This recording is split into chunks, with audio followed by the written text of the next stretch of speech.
জমিয়তে উলামা আলহামদুলিল্লাহ রাস্তার কোনো স্লোগানে, রাস্তার কোনো ধরনের স্লোগানের বন্যায় ভেসে যায় না। আপনারা দেখছেন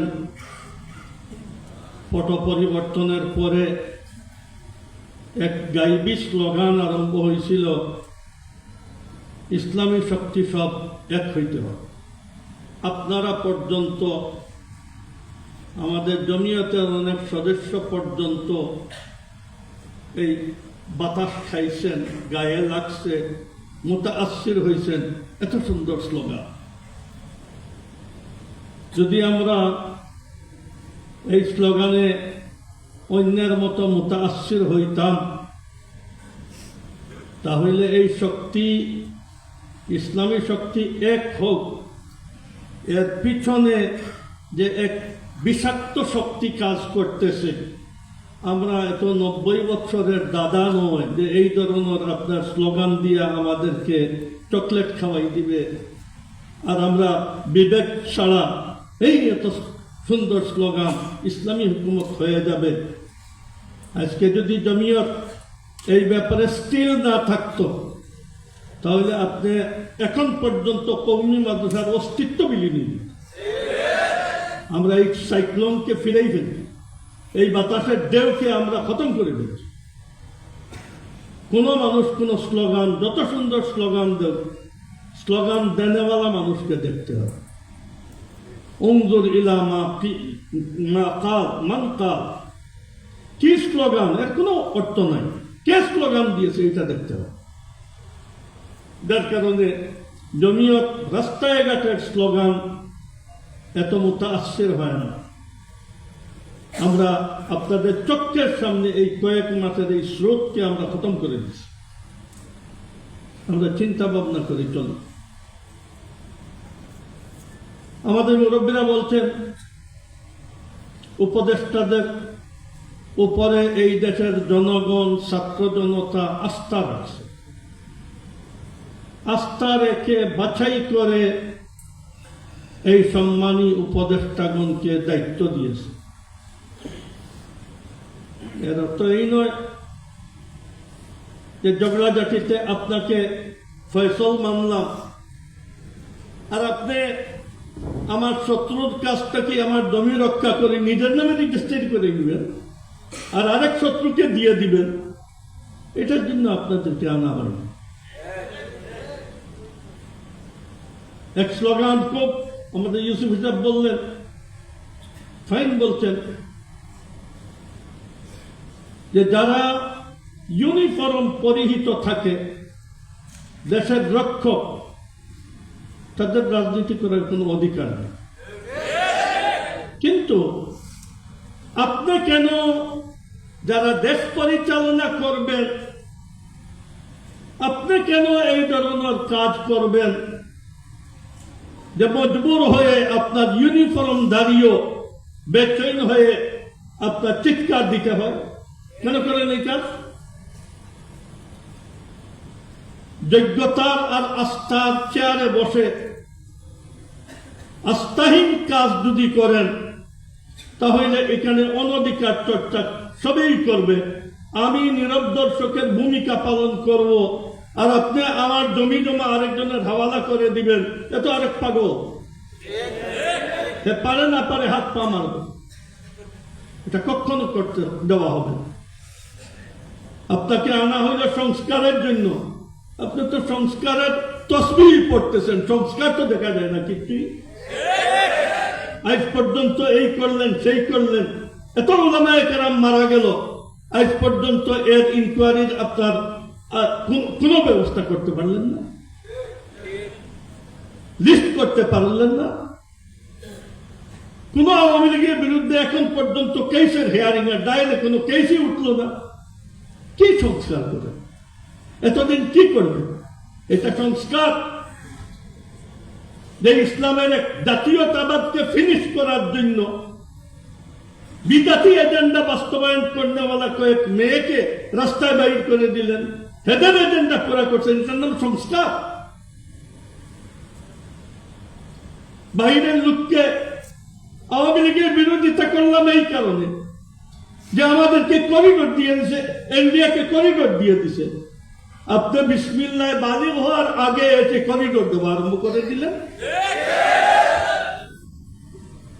কয়দিন দিন গেল, 16 বছরের আপনার বানাইলে স্থিতিশীল শক্তি এতটুকু দিবানে আপনার আসলো না যে এত বড় শক্তি যখন আপনার খতম হয়ে গেছে, তাহলে আমি এই দেশের আপনার ইক্তেদারে আর এই দেশের আপনার জিম্মাদারিতে আসলাম, এখন পর্যন্ত বালিগই হইলেন না, আর আপনি এই কাজ আরম্ভ করে দিলেন আওয়ামী লীগের কাজ।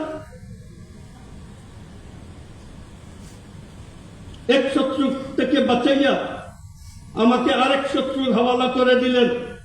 কি কোনো কমন সেন্স নেই? আপনি ইলেকশন করবেন, ইলেকশনের জন্য পরিবেশ ভালো করবেন, আপনাকে কে অধিকার দিছে বিদেশের সাথে চুক্তি করা? এই অধিকার আপনি পাইলেন না। আপনি একজন তত্ত্বাবধায়ক, দেশ পাড়া দিবেন, আপনি এখানে ঘরে রেখে রুম বিক্রি আরম্ভ করে দিলেন। কোন বিবেকে? নিজের কি এতটুকু আইডিয়া নেই যে আমার ক্ষমতার ভিতরে কি কি কাজ করা? যার কারণে যেই যে চেয়ারে বসেন, চেয়ারের মর্যাদা যদি রক্ষা না করতে পারেন, আর এখানে যদি মানুষের অশুভ আচরণ হয়, তাহলে অন্যকে দোষারোপ করবেন না, নিজেকে দোষারোপ করবেন যে আমি কি এত বেওকুফ? মানুষের যে মর্যাদা আর সম্মান আপনাদেরকে দিছে এখনো আছে। আপনারা দয়া মেহরবানি করে নিষিদ্ধ রাস্তায় না চলে সুন্দর ইলেকশন দেন। পাবলিক যাকে এখানে বসায় হে চিন্তা করবে কি করবে না করবে। আপনি অস্থায়ী মানুষ, আমাদেরকে সুন্দরভাবে চলার ব্যবস্থা করে দিবেন, এই কাজ করবেন। আপনাকে সম্পত্তি বিক্রি করা, কারো কাছে বর্গা চাষের জন্য কিছু জমি দিয়ে দেওয়া, এইসব ফালতু কাজের জন্য তো আপনাদেরকে বসানো হয়নি। ছাত্রদের ব্যাপারে আমাদের সিনিয়র সহসভাপতি আমাদের মহাসচিব সুন্দর কথা বলতেন। ছাত্র জমিয়ত, যুব জমিয়ত একটা দেহের হাত পা, হাত পা হয়ে ব্রেইনের কাজ করা উচিত নয়। ব্রেইনে পরিচালনা করবে, হাত পা এটাকে আপনার কার্যকারী করবে। যে কোনো জিনিস লিখতে চিন্তা করতে হবে যে আমার যারা আপনার পার্টি চালান ওনাদের মন মস্তিষ্ক কি। যদি উপলব্ধি করতে না পারেন তাহলে আপনার দরকার কি এখানে হস্তক্ষেপ করা?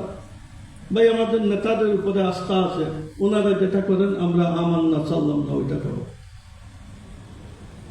আমরা ছাত্র জমিয়তের আজকে 3 টার্ম বেশি, আগে তো ছাত্র জমিয়ত না থাকতো, তাহলে ছাত্র জমিয়ত আজকে আসতো কেমনে, আর জমিয়তের সদস্য কেমনে তৈরি হইত। কিন্তু এখলাস ওদের 2 টার্ম, রিজওয়ান মজহরি কৌশলেদের 1 টার্ম, 3 টার্মে খুব দ্রুত গতিতে আলহামদুলিল্লাহ ছাত্র জমিয়ত তরফটির রাস্তায় আছে। আমরা আশা রাখবো আপনারা এতটুকু যোগ্য হয়ে গেছেন যে আপনারা এখন জেনারেল শিক্ষাঙ্গনের সদস্যরা যদি আসে তাহলে আপনারা কন্ট্রোল করতে পারবেন। এতটুকু সালাহিয়ত আমরা অনুভব করি আপনাদের মধ্যে হয়ে গেছে, যার কারণে আজ রাহে মেহরবানি আমরা অতীতে জেনারেল শিক্ষাঙ্গনের দিকে যাই নাই। এখানেও আপনাদেরকে পণ্ডিতি করতে পারেন যে আগে গেলে ভালো হইতো, আমরা যাই নাই, এই ইতিহাস আমাদের কাছে আছে। নিজামে ইসলামে জেনারেল লাইনের মানুষকে দাওয়াত দিয়ে নিজামে ইসলামে ঢুকাইলেন, হুজুররা পিছে পড়ে গেলেন, জেনারেল শিক্ষিতরা তার নামেই আপনার নিজামে ইসলাম দখল করে ফেলল। এই নিজামে ইসলাম ছাড়তে হইল অনেক হুজুরকে। আমরা বাঁশটাকে তার ডাল আর সিঙ্গেল লম্বা হয়ে যায়, এই ধরনের আপনার বাসদারের কোনো পাইল নয়, এটা লাগাইতে চাই না। যার কারণে আমরা অতীতে ছাত্রদেরকে বলছি আগে মাদ্রাসা গুছাও, পরে ওই দিকে দেইবা, নতুবা ওদের উন্মুক্ত প্রতিভাকে কন্ট্রোল করা তোমাদের মুশকিল হবে। আলহামদুলিল্লাহ আমাদের ছাত্র জমিয়তের কেন্দ্রীয় নেতৃত্বে যারা আছেন, এক এক থানায় এক এক জেলায় আমাদের যে ছাত্র জমিয়তের সংগঠন আছে, আমার ইনশাআল্লাহ এতটুকু আস্থা হয়ে গেছে যে ইনারা ইউনিভার্সিটির ছেলেদেরকেও সংগঠিত করলে কন্ট্রোল করতে পারবেন। যার কারণে আল্লাহে মেহেরবানি আপনারা হাই স্কুল, কলেজ, ভার্সিটির দিকে অগ্রসর হন, সরকারি মাদ্রাসার দিকে আপনারা অগ্রসর হন। যত সুন্দর লেখেন, যত সুন্দর কথা বলেন, এই সুন্দর ওই সময় সুন্দর হবে যে সময় আপনার গায়ে বল হবে, সদস্য বেশি হবে। আপনারা নিজে এই মজলিসেও বললেন, সর্বদাই বলতে থাকেন, সিনিয়ররাও জুনিয়ররাও সবাই বলতে থাকেন, আমরা 24-এ এই করছি, সেই করছি, আমরা 71-এ এই করছি, আমাদের অবমূল্যায়ন করা হইতেছে। অন্য আপনাকে অবমূল্যায়ন করে, তাহলে এই শেখায়ত নিজের আপোষের মধ্যে করেন কেন? এটার জন্য তো উচিত যে আমাকে যে অবমূল্যায়ন করলো, তাহলে আমি এক দুর্বল মানুষ, এমন শক্তি সঞ্চয় করি তার বাপেও যেন অবমূল্যায়ন করতে না। আপনি যেদিন পাবলিক শক্তির মালিক হবেন, আপনি যেদিন ছাত্র জনতা, ছাত্রদের বিশাল কাফেলার মালিক হইতে পারবেন, তাহলে বমি করিয়াও আমার নাম বলতে হবে। আর যদি দেখে যে আপনার এত মেহনত, এত কোরবানি, কিন্তু সে নাম বলতেছে না, নাম না বললে কোনো সমস্যা নাই, কেন? আপনার পাবলিক তাকত নেই। আপনি যদি এই দেশে আপনারা উঠলেই বলেন রক্ত দিছি আরো দিব, আমাদের জান থাকতে এই করতে দিব না, সেই করতে দিব না, এটা ফালতু কিছু কথা। আপনি কি করবেন? কোনো জিহাদ করার দরকার নেই, কোনো রক্ত দেওয়ার দরকার নেই, কোনো টাকা খরচ করার দরকার নেই। শুধু ব্রেন দিয়ে এই কৌশল অবলম্বন করি যে আমার পুরুষ মহিলার মধ্যে বুঠার বাড়াই, আমার ছাত্রদের আপনার সদস্য পদ আপনার বেশি বাড়াই। যেদিন আমি আপনি বেশি জমি জমার মালিক হবেন, আপনার ঘরে দান হবে। জমি জমার মালিক হইতে পারেন না, খেত করতে পারেন না, তো এগ্রিকালচারের লেকচার দিয়া 2 কেজি চাউল আপনার ঘরে যাবে। আল্লাহ জাল্লা জালালহু আম্মা নওয়ালহু। আমি সবসময় বলি, হুজুরদের জমিয়তওয়ালাকে বলি, ছাত্র জমিয়তকেও বলতেছি, এই দেশে হরফে ইল্লতের জিন্দগি বসর করবো না, এই দেশে পরদেশি মেহমানের মতো থাকবো না, এই দেশে নিজের মালিকানা প্রভাব নিয়ে এই দেশে বসবাস করব।